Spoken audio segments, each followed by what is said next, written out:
രോഗം സുഖപ്പെടുത്തുന്നവൻ അല്ലാഹുവാണ്. എന്നാൽ മരുന്ന് അതിന് നിമിത്തമാണ്, ഡോക്ടർ അതിന് നിമിത്തമാണ്, മന്ത്രം അതിന് നിമിത്തമാണ്, ഖുർആൻ അതിന് നിമിത്തമാണ്.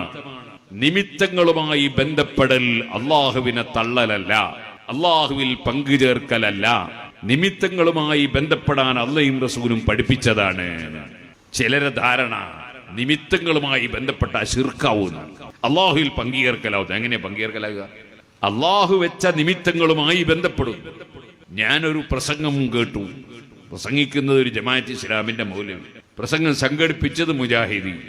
മാത്രവുമല്ല, പുതിയൊരു ചോദ്യം ഈ സദസ്സിനോട് എനിക്ക് അടിവരയിട്ട് ചോദിക്കാനുണ്ട്. നമ്മൾ ശിർക്കിനെതിരല്ലേ?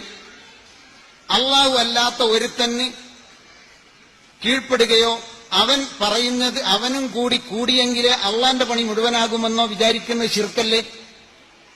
എങ്കിൽ എന്റെ വിചാരം, എന്റെ കുഞ്ഞിനെ പൂർണ്ണതയോടുകൂടി സൃഷ്ടിച്ച് എല്ലാ വാക്സിനേഷനും കൊടുത്ത് പുറത്തേക്ക് കൊണ്ടുവരാൻ അള്ളാഹു മാത്രം മതി, പോരാ.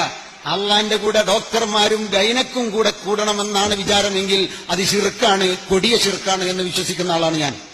അദ്ദേഹം പറയുന്നത് എന്താണ്? ഗർഭിണിയായിട്ട് ഗൈനക്കിനെ കണ്ടാൽ ശിർക്കാവുന്നു. കാരണം പടച്ചോന് കയ്യായിട്ടല്ലേ നമ്മൾ ഗൈനക്കിനെ കാണുന്നതെന്ന അയാളെ വാദം. അങ്ങനല്ല, അങ്ങനെ ഒരു മുസ്ലിമും പടച്ചോന് കയ്യാഞ്ഞിട്ട് ഡോക്ടറെ അടുത്ത് പോകാന്നുള്ള പരിപാടിയില്ല.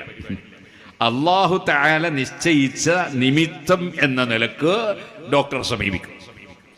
ഏതുപോലെ ഖുർആൻ പറഞ്ഞു, വലഖദ് നസറകുമുല്ലാഹു ബിബദർ, ബദറിൽ വെച്ച് അല്ലാഹു നിങ്ങളെ സഹായിച്ചു.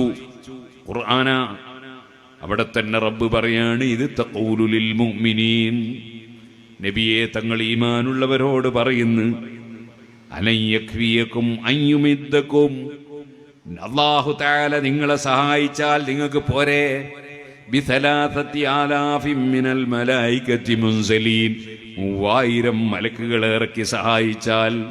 ശേഷം പിന്നെ പറയുന്നു, ബി ഖംസത്തി ആലാഫിൻ മിനൽ മലായികത്തി മുസവ്വിമീൻ, 5000 മലക്കുകളെ ഇറക്കി അല്ലാഹു നിങ്ങളെ സഹായിച്ചാ പോരെ.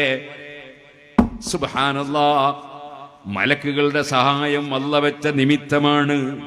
ശേഷം റബ്ബ് പറയുന്നു, വമൻ നസ്റു ഇല്ലാ മിൻ ഇൻദില്ലാഹിൽ അസീസിൽ ഹകീം, സഹായം അല്ലാഹുവിൽ നിന്ന് മാത്രമാണ്. അല്ലാഹു മാത്രമാണ് സഹായിക്കുന്നവൻ എന്ന് പറയുന്ന അതേ റബ്ബ് തന്നെ അതേ ആയത്തിൽ തന്നെ അതേ സ്ഥലത്ത് തന്നെ പറയുന്നു 5000 മലക്കുകളുടെ സഹായം. അപ്പൊ അത് അള്ളാഹുവിന്റെ സഹായമാണ്. അള്ളാന്റെ സഹായം അല്ലാഹു മലക്കുകൾ മുഖേന കൊടുക്കുന്നു.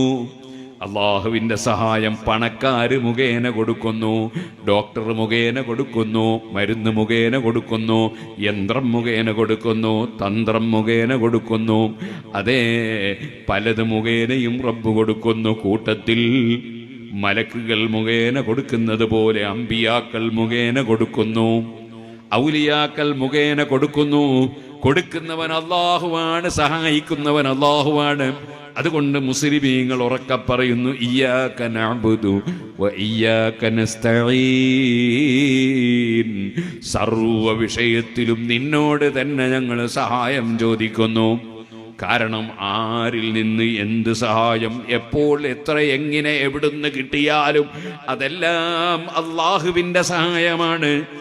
അല്ലാഹുവിന്റെ സഹായം അവൻ പല സൃഷ്ടികൾ മുഖേനയും കൊടുക്കുകയാണ്. അല്ലാതെ അല്ലാഹുവല്ലാതെ യഥാർത്ഥത്തിൽ സഹായിക്കുന്നവനില്ല. അതുകൊണ്ട് തന്നെ സുഹൃത്തുക്കളെ, അല്ലാഹു സഹായത്തിന്റെ നിമിത്തങ്ങളായി നിശ്ചയിച്ചവരുമായി ബന്ധപ്പെടുന്നത് ശിർക്കല്ല, കുഫ്റല്ല, ഹറാമല്ല, കറാഹത്തല്ല. അതുകൊണ്ട് തന്നെ ഗർഭിണികൾ ഗൈനക്കിനെ കാണാൻ പോയ